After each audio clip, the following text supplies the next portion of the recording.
Hey everyone, Firemac here, and we're back. Let's just get right into it, alright? Let's not drag this on any further. When we made it to the cafeteria, we were among the last to get our food.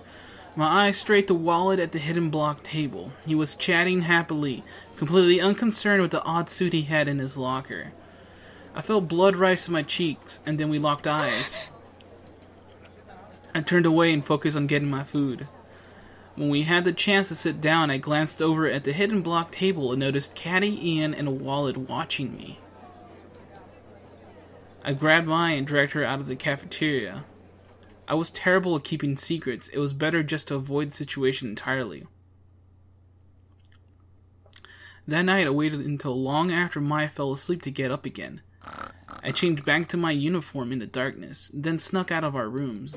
Our room, not rooms. Wallet hadn't taken the boots, but the look he and Ian and Caddy gave me at lunch stayed in my mind. It was almost hostile. I didn't understand why. They had no reason to know we were snooping through their things. It seemed to me as though they were on the defensive, so it couldn't hurt to check. I ran across the grounds, this time avoiding the streetlights. I wasn't sure what gave me away with Mr. Saitomo, but it couldn't hurt to be more careful.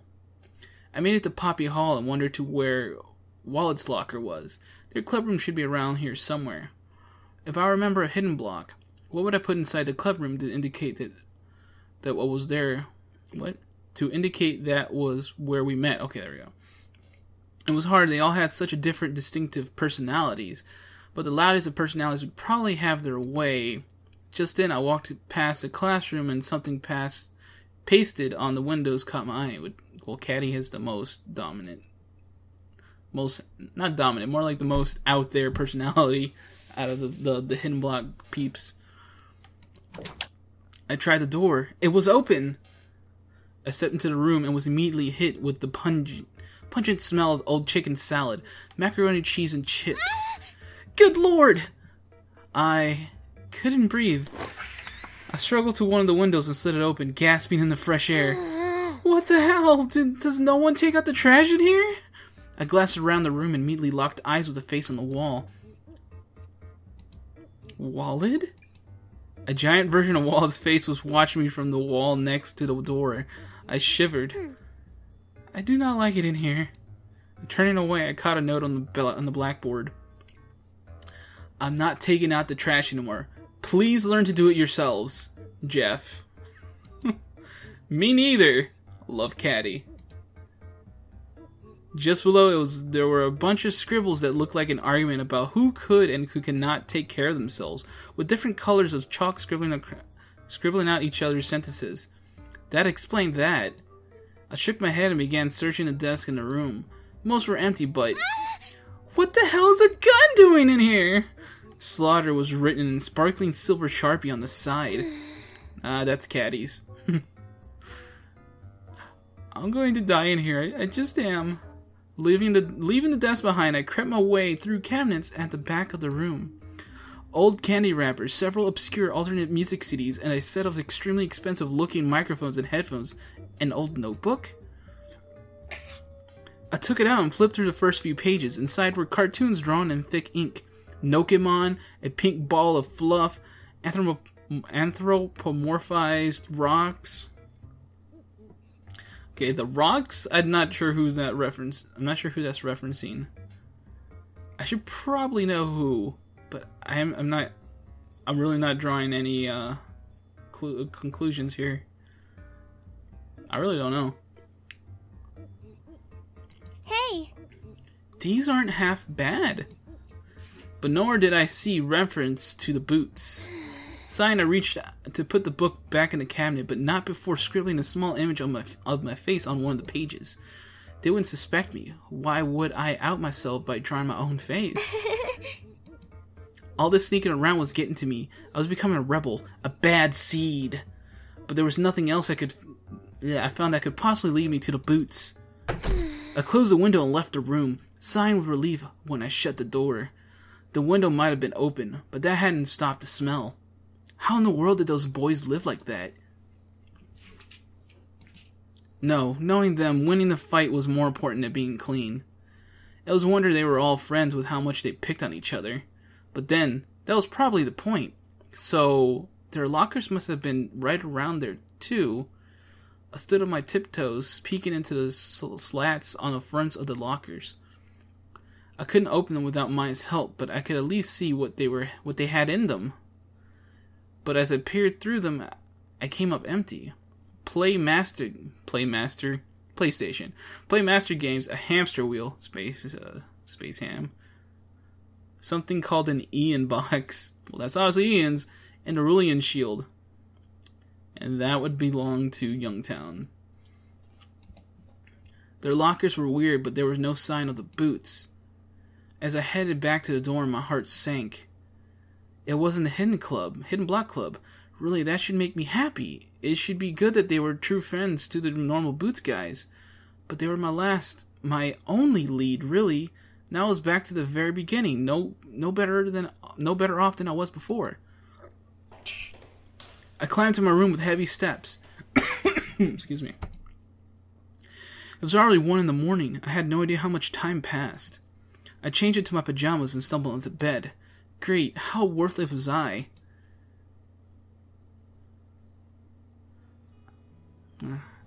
I stared at the book in front of me. I was supposed to be reading, following along with what Miss Chisuko was teaching.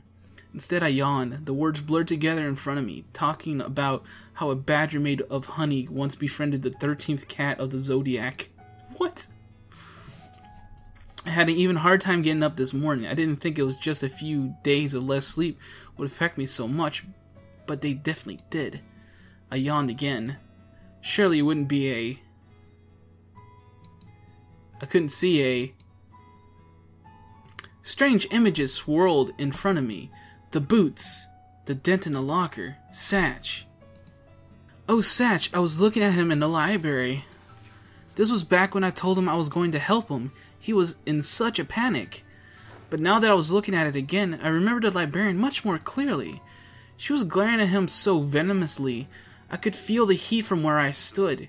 There was no way she would do anything wrong to him, right? Right? Oh, something shoved into my back and snapped awake. Feng Shui! Say Feng Shui! Feng Shui? Miss Shizuko, who was staring at me from the front of the class, put her hands on her hips. Yes. Yes, the answer is Feng Shui. That's Feng Shui, right? Because I keep saying Feng Shui.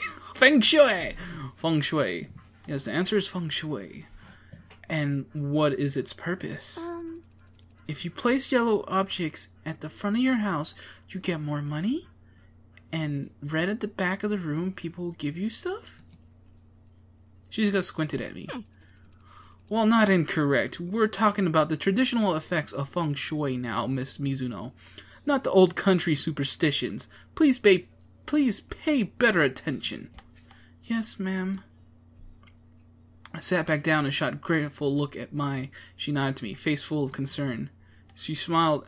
I smiled at her and turned back around, hoping that it would ease her mind. But as I looked back at my book, I suddenly realized I had no idea what the lesson was even about. Dun, dun.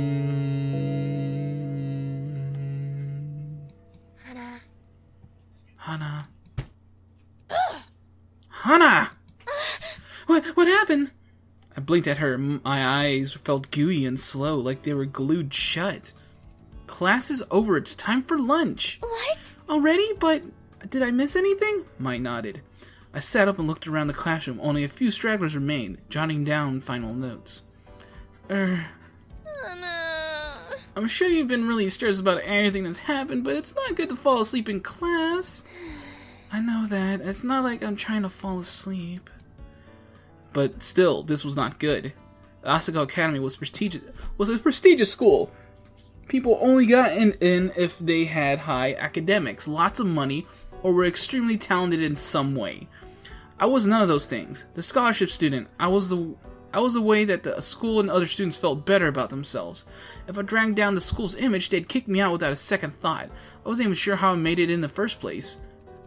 It's not your fault if you're having trouble sleeping. Come on, let's go. Go to lunch. Let's go to lunch and not worry about it, yeah? I nodded and stood, feeling somewhat like I was not part of this world. The walls blurred as we headed out of the classroom. Maybe if I touched one, I'd fall right through. Oh, hello, it's PBG and John. When we opened the door, we almost walked right into John and PBG. Whoa! Oh, God. Hey. Hey, we were just coming to get you guys. Wait, you're talking to us again? A glance from the overly cheerful John to PBG, who was avoiding eye contact with me. It'd been 3 weeks since they last spoke to us. Maybe I was still asleep. As it was, my brain was moving too slow for me to say anything about it. So the thing is, we want to apologize. What? You? Do? We realized we were being total jerks. We feel terrible about it, or at least I do. Hey, it was an honest mistake. People make mistakes all the time. I stared at John's broad face, trying to click together what was happening. You ignored us for 3 weeks, and you're saying it was an honest mistake? PBG elbowed John in the side and shot him a look. No. Ignore him. He sticks his foot in his mouth so much you think it was a lollipop. But we can't invite you to lunch with us again. If you'll still have us, we want to make up with. We wanted to make it up to you somehow, and we missed you. Both of you. PBG, I'm sorry, I'm going for Satch this time. You had your turn, mister. You can't have me again.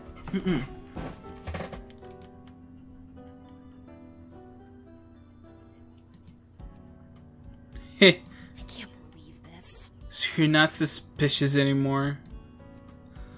Well, PBG elbowed him in the side again. Ah! Okay, sorry, I just thought it'd be funny. No, we're not. We can't speak for the others, but you have our support. My head swam. The frustration of the past 3 weeks, the betrayal, the late nights, the tears, the whispers, the judgment, all built up inside of me. Did they want us to just forgive them and let it all go? Mai looked at me, waiting for my decision. It seemed she didn't know what to make of it either. Shit.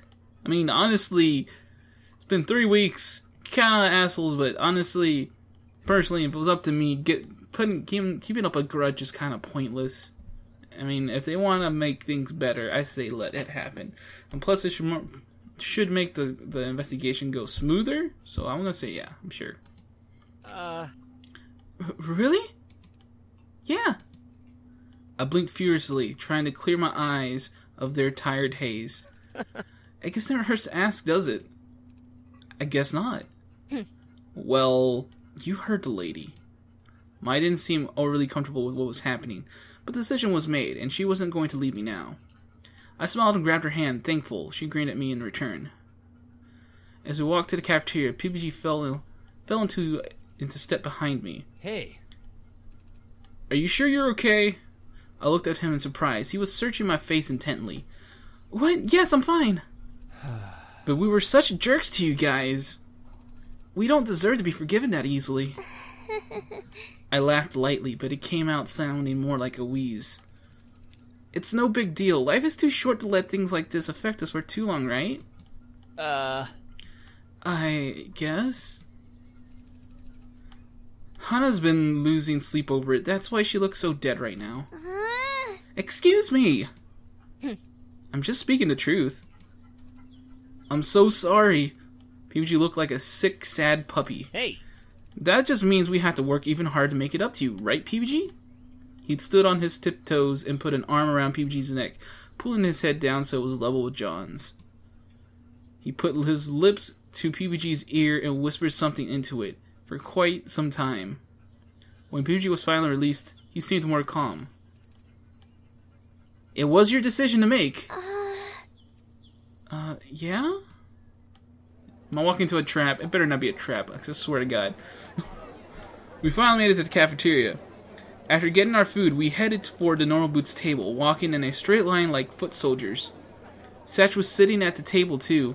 It seemed he rejoined them since we weren't there to eat this time. At least it didn't cause a rift.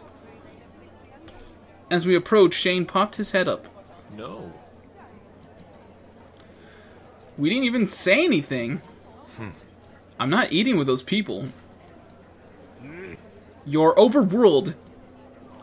That's not even a thing. Well, let's have a vote. Slowly, the clatter in the cafeteria turned to silence. Who thinks Hana and Mai should be allowed to rejoin the normal Boots table? Raise your hand. Me? Satch's hand shot up into the air first. Yeah. I do. It's about time, too. Gerard's, Nick's, and Paul's quickly followed. Yeah, that's right. right? That's 6 of 9. Sorry, Shane, but you've been outvoted. Shane glared at John, but said nothing. John sat at the table, jaw set and eyes blazing as if daring someone to argue with him. PUG and Mai soon followed, but I stood frozen where I was. How was I supposed to just sit down and act like everything was normal? Mai grabbed my arm and pulled me to the seat next to her. I avoided Jared's, Shane's, and Josh's eyes. Jared must be angry with us because he's missing his Dungeons and Dragons book. At least now I know who definitely didn't trust me. Not sure why Josh doesn't. I gritted my teeth. It wasn't enough that I had to endure 3 weeks of hell for them. It was even enough that I had immediately forgiven them for that hell. They still didn't trust me? The club ate in silence, and I struggled to contain the spurts of anger and shame that we were trading stages in my mind. When the bell finally rang to go back to class, I had never been more happy. After the excitement of the day, it didn't take long for Mai to fall asleep. I lay and listened to her steady breathing, resisting the urge to fall asleep myself. Finally, her gentle snoring began, and I put on some clothes and headed back outside. At this point, I was getting used to creeping around at night. It was horrifying the first time, and I had a few close calls. But I didn't think there was going to be someone jumping out from the corners and trying to kill me. The world wasn't as hostile as I thought it was. At least Asagao wasn't. I dashed across the campus and into Poppy Hall. Only once I was inside did I realize I didn't really have a plan. There was nothing in the hidden blockers, and the club room was empty when I last looked. I crept to the 4th floor, hoping to begin an in-depth search from room to room. Someone had to have it nearby. They were too heavy to move during the day. It would take at least 2 normal people to move them. Normal people, normal boots. Ha! With this in mind, I worked my way from classroom to classroom, closet to desk, searching in the lockers and nooks and crannies. Try after try, I found nothing of interest, at least to the boots. There was an oddly large amount of stuffed animals in these kids' desks. As I searched the last desk on the 4th floor, I sighed. Still nothing. Slipping down to the 3rd floor, I braced myself to begin again, till I heard a noise from a closet at the end of the hall. It was coming from an old, unused closet just opposite the stairwell. Yellow light ringed the edges of the door. Someone was in there. And they weren't there. They weren't there on my way up. There was no way it was a janitor either. The janitor threw up the lights on the entire floor when he was cleaning. No, this was someone else. I edged across the hall, taking care not to let my steps echo on the wooden floor, as they were prone to do when no one else was in the hallway. Finally, I made it to the edge of the door. Taking a deep breath, I grasped the cold handle, then all at once it turned it and pushed the door open. Jared! Dun dun dun! Jared stood before me, a collection of books at his feet, and the shelf above him. In his arms was an open version of the 5th edition of Dungeons and Dragons. I glanced at the books on the floor. 3rd edition 3.5, 4th edition Warhammer, Myriad. I like how Warhammer is another one they're not even trying to parody the title of. And a myriad of what looked like new location expansions lay in order of edition and release date. They sparkled in the light, mint condition despite how old they were. Jared and I locked eyes. We didn't say anything. We didn't move a muscle. Time was suspended. I couldn't take it. Indecent! I screamed and ran, sprinting for the staircase door. Hana, wait! Jared was following. I pushed through the stair door and down to the 1st floor, bursting through, but Jared was catching fast. Damn your good genes! The front door was too far away. I'd never make it. Instead, I dove into a 1st-year classroom, hoping he hadn't seen me, but... Hana! No! Stay away from me! I ran to the back of the room. There was nowhere for me to go. He slowly approached, eyes gleaming. You saw nothing. I wish. He was finally in front of me. I said you saw nothing. Jared slammed his hands against the wall at either side of me. I was trapped, pinned to the wall. Oh. Damn it, Hana, now is not the time for that. No. Hana, please. Suddenly, I was thankful for the dark, because I was definitely the one being indecent right then. Don't tell anybody what you just saw, please. I wasn't sure which was more visceral to me, my fear or Jared's presence. Finally, I caved, just to get him out of my face. Okay, I won't tell anyone, I promise. All right. Hana! He swept me up in a hug. Suddenly, I really was pinned between the wall and against Jared. I flushed a deep red, not sure where to put my arms. Thank you so much!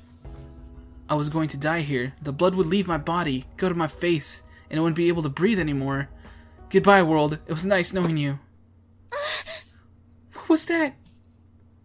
Jared released me and instead tugging me to the floor. We crouched there for a few moments waiting. The sound of footsteps rang across the hall, along with what sounded like a muffled curse in silence. We should leave. We really shouldn't be here. Jared looked at me as if just realizing that I was also sneaking around the academy in the dead of the night. I won't tell if you don't ask. Good enough for me. Quietly, still crouched, we crept out of the first floor classroom and into the main hallway. Can I just stop for a moment, get out of this moment, and just like, for Satch's route, you really don't talk to Satch that much. Because like so far, I don't know how far I'm into chapter 3 so far, but that's basically the second half of this route here, and then we've only talked to Satch a few times. We had a little experience of VR, which by the way wasn't even with him. He was just, we couldn't even hear him. We've been spending more time talking hidden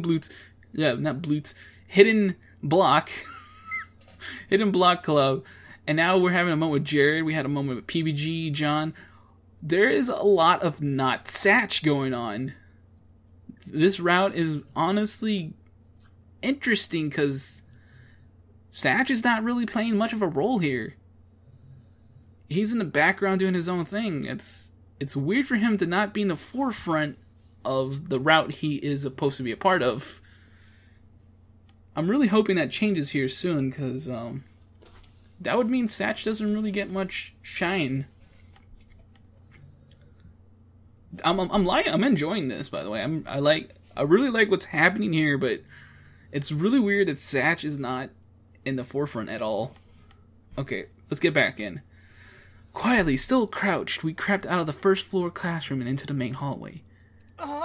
Sweet Jesus, look at that! Now we knew what made that noise. A large crack sat in the middle of the floor, all splintered and dented wood. Someone dropped the boots. Somebody dropped something really heavy. You don't think? The boots? We looked at each other. Immediately we dashed outside Poppy Hall, scanning the nearby area. Damn it! You got to be kidding me! They were right outside the wall, Jared! They were right there, we missed them! We shouldn't have left when we had the chance. Stupid! I'm sorry, I was the one who stopped us. Yeah, you were. Damn, Hana, calm down. A sly smirk crossed his face. At least now I know what you were doing in here. I don't know what you're talking about. Not if you don't mind. It's late and I should be getting to sleep. Stiffly, I began to walk back to Primrose's house. Hana? Hey, Hana. I whipped around. Shh. And what? I'm sorry I suspected you. Taken aback, I didn't know how to respond. Oh. Well, I'm sorry I was so rough about it. I really didn't know what else to say. Jared waved a hand at me in the careless way he had. Bye. Don't even worry about it. Good night, Hana. I nodded, and this time when I left, I wasn't stopped again. At least not until I made it back to the dorm. Something seemed off. Quietly, I slid the key into the lock and turned it. The click that usually sounded so quiet now sounded like the clanging of a clock tower. Nervously, I opened the door. Shit! What the hell? I knew you were up to something. No, I was just in the bathroom. And you put on your clothes for that? I looked down at my uniform. I'm bathroom shy? Really? And you were gone for 3 hours? I really needed to poop?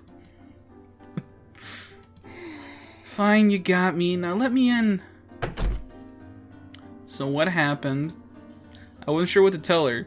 I hadn't prepared anything in advance. In an effort to make it all seem casual, I said the first thing that came to mind. Well... I forgot a book and went to get it, but then I ran into Jared on the way. Oh, Jared. Okay, she said it for me. Oh shit. It had to be Jared, didn't it? Okay, you cannot hold out on me. Tell me what happened. I need all the details. Oh no. You're my best friend, aren't you? Oof, low blow. Now what?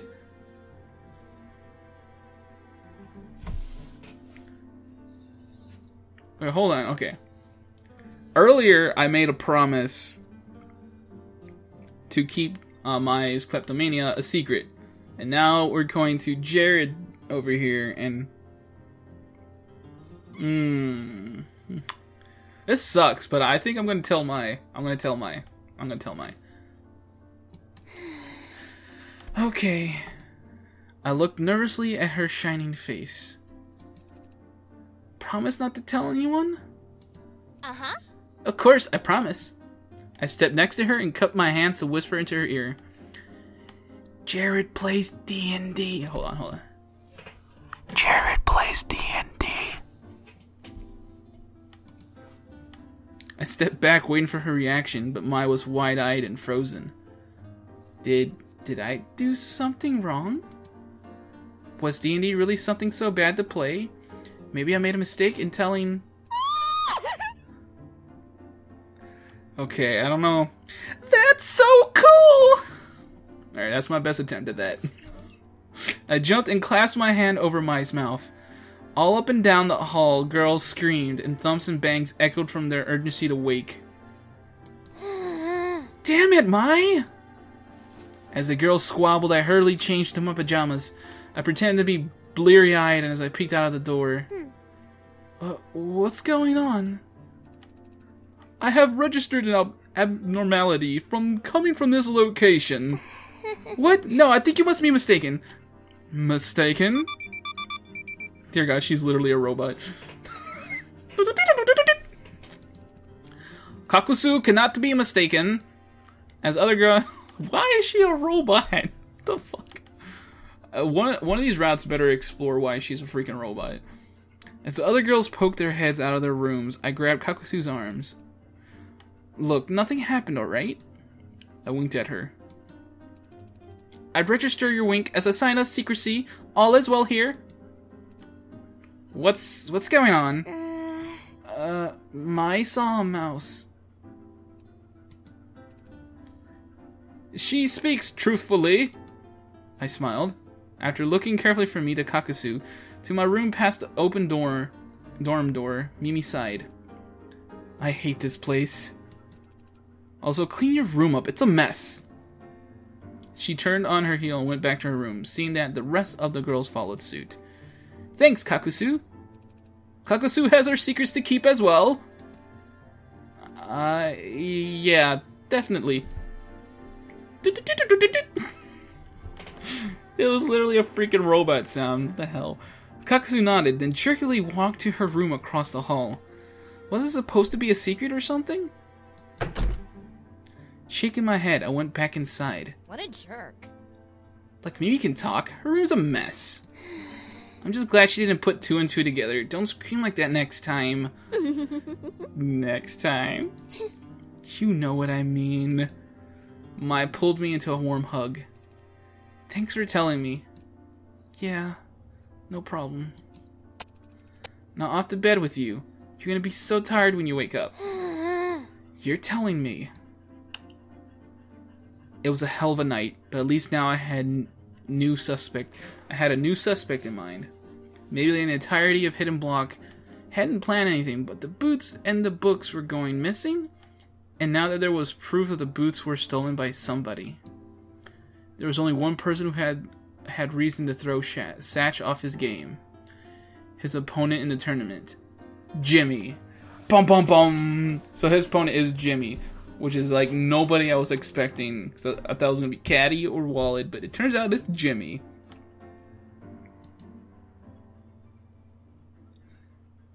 Next morning was awful, and we'll find out how awful it was next time. So this is Firemac saying bye-bye.